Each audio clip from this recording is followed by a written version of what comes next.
मेरे प्यारे प्यारे व्यूवर्स, आपको मेरा प्यार भरा सलाम और आप लोग को ढेरों ईद मुबारक।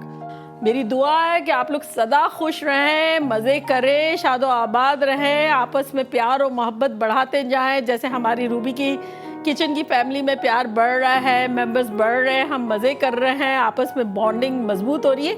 ऐसे ही आप लोग की ज़िंदगियों में प्यार बढ़ता रहे। आप लोग खूब मज़े करें और मज़े करवाएं, मज़े से खाना बनाएं, मज़े से खिलाएं और प्यार और मोहब्बत बांटें। तो अब मेरी तरफ से अगेन दिली ईद मुबारक। Love you all. बाय, अल्लाह हाफिज। क्यों मुझे लग रहा है कभी खुशी कभी गम का सीक्वेंस शुरू होने वाला है।